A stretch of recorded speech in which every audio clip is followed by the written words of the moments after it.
খাবারগুলো গরম করে নিয়ে আসো। কি বলছেন? খাবারগুলো গরম করে আনো। আপনি কি আমাকে বলছেন? হ্যাঁ, তোমাকেই বলছি। এখানে তো তুমি আর আমি ছাড়া আর কেউ নেই। আমি খাবার গরম করব? হ্যাঁ, তাতে সমস্যা কি? আপনার কি মাথা ঠিক আছে? কি বলতে চাও তুমি? আমি চুলার কাছে যেতে পারবো না। চুলার কাছে গেলে আমার স্কিনে স্পট পড়ে, তাছাড়া ধোয়াতেও আমার অ্যালার্জি আছে। কই, আগে তো কখনো বলনি এই কথা। আগে তো কখনো আপনি আমাকে রান্না করতে বলেননি। আগে কাজের মেয়েটা ছিল, বলার দরকার পড়েনি, তাই বলিনি তোমাকে। ও, তার মানে কাজের মেয়েটা এখন বাড়িতে নেই বলে আপনার আমাকে কাজের মেয়ে মনে হচ্ছে? বৌমা, একদম উল্টাপাল্টা কথা বলবে না। ভুলে যেও না আমি তোমার শাশুড়ি। আমি তো কষ্ট করে রান্না করে রেখেই দিয়েছি। হঠাৎ আমার পায়ের ব্যথাটা বেড়েছে, না হলে আমি গিয়ে গরম করে আনতাম। কি ব্যাপার, কি হয়েছে? তুমি আবার এখানে ছুটে আসতে গেলে কেন? তোমাদের চিল্লাচিল্লি শুনলাম তাই। আমরা চিল্লাচিল্লি করছি না। বৌমা, তোমাকে কি বললাম? তুমি এখনো দাঁড়িয়ে আছো কেন? বললাম তো আমি পারবো না। তুমি তো আচ্ছা বেয়াদব মেয়ে।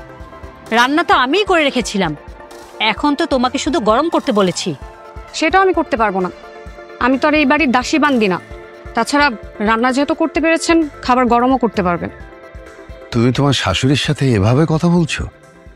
তুমি একটা শিক্ষিত মেয়ে, মাস্টার্স করা মেয়ে, কিন্তু আচরণ করছো একেবারে বস্তির মেয়ের মতো। তোমার বাবা মা কি শিক্ষা দেয়নি যে কিভাবে শ্বশুর শাশুড়ির সাথে কথা বলতে হয়? না, দেয়নি। তোমার বাবা এত ভালো মানুষ আর তুমি কি না? চুপ করুন। কথায় কথায় কেন আমার বাবা মাকে টেনে নিয়ে আসেন? নিশা, কাকে তুমি ধমক দিয়ে কথা বলছো? মুখে যা আসছে তাই বলছো। তুমি যাও আমার সামনে থেকে। আপনি আমাকে একদমই হুকুম দিয়ে কথা বলবেন না। তাছাড়া তার না হয় পায়ের সমস্যা, আপনার তো কোনো সমস্যা নেই। আপনিও তো খাবারটা গরম করে নিয়ে আসতে পারেন। তুমি তোমার শ্বশুরকে খাবার গরম করে আনতে বলছো? তো সমস্যা কোথায়? খাবারই তো গরম করতে বলেছি, ছাদে গিয়ে তো আর লাফ দিয়ে পড়তে বলিনি।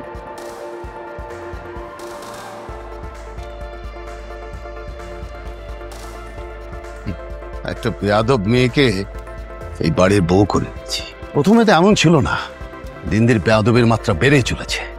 আচ্ছা, তুমি একটু শান্ত হয়ে বসো তো। আমি ওর বাবাকে এখনই ফোন করে জানাচ্ছি, সব সব বলে দেবো। আহা, ছেলে মানুষই করো না তো।